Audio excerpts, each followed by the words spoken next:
Hello, everybody. It's you know who. And there's something I need to talk about. Something that's been going unseen for a few years now. This video has been really hard for me to make since I used to be really close with Feverdog, but it's something that needs to be talked about. Zoe Hates Spiders, aka Feverdog, is relatively small in the community, but a very, very terrible, borderline abusive person who needs to be addressed. In this video, I will be stating the things she's done, from the least bad to the worst. Now let's get on to the video.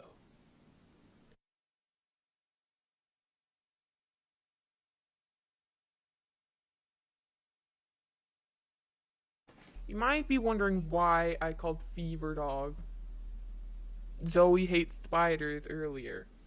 Well, that's because she used to be known as Zoe Hates Spiders. Her old channel, that had over 1,000 subscribers, has since been abandoned except for the most recent video that is advertising her Discord server. You'll notice advertisements are a trend with Feverdog, but more on that later. So why did she abandon her old channel? She says it's due to past birdie drama that she doesn't want to be associated with anymore, but I have reason to think it may be because of something else. It's no secret to the people closest to her that she doesn't give a shit about her fans. She wants to use them and toss them aside. The only use for her fans is for views and money, of course. The real reason she abandoned her old channel is because some people were starting to catch on and she wanted to shake them off as quickly as possible. It was easy for her to abandon all of her fans, people who cared about her, because she doesn't care about them. In fact, she hates them. She sees them as money signs only worth their views. She wants to take advantage of the children in the art community by manipulating them into buying stuff from her.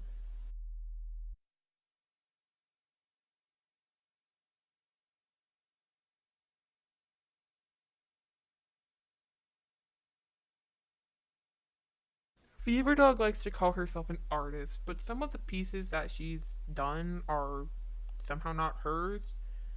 In her My Opinion on Tracing video, she said that she actually encourages tracing as long as you don't claim it as your own art. Unfortunately, Feverdog doesn't follow her own advice. There are many examples of her doing this, but here are just some that I found.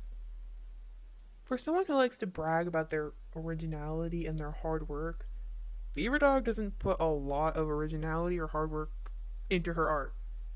So what about her animations then? Well then, let me tell you about her old channel. Zoe Hates Spiders has a lot of damning evidence on it. No wonder she wanted to abandon it as fast as possible. In her most popular video, the wolf meme, Stranger Things, not only is her thumbnail traced, but there are multiple other images which are traced.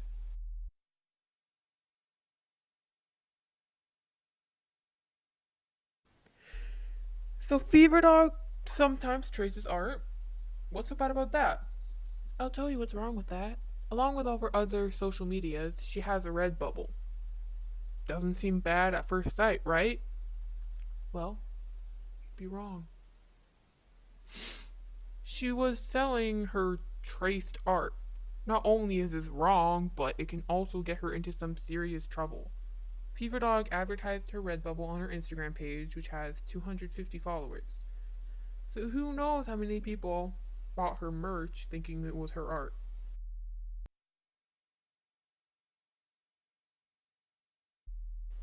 There's something I need to address because it would become very relevant soon. Feverdog doesn't like most of the animation meme community. It's come to my attention that her and 30 other people are planning on doing something to the animation meme community. It might not even be 30 people anymore, actually, it's probably more by now. She did say that she was looking for more people, so all I know is that her and her Discord server is planning on copyright striking every animation meme. This could result in strikes against your favorite animators, and these strikes could get their channel taken down.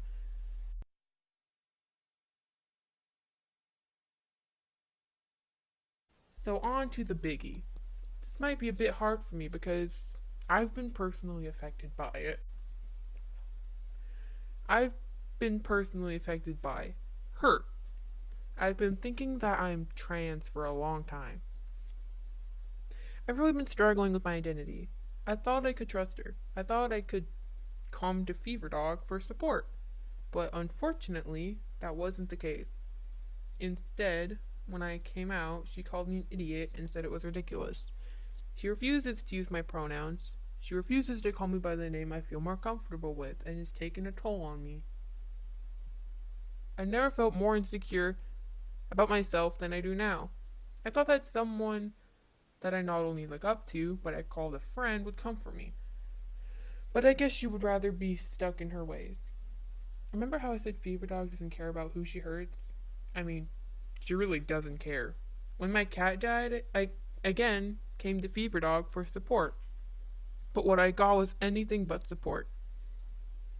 She once even came to me saying all this stuff about how commissions are scams, despite the fact that she literally brags about manipulating kids.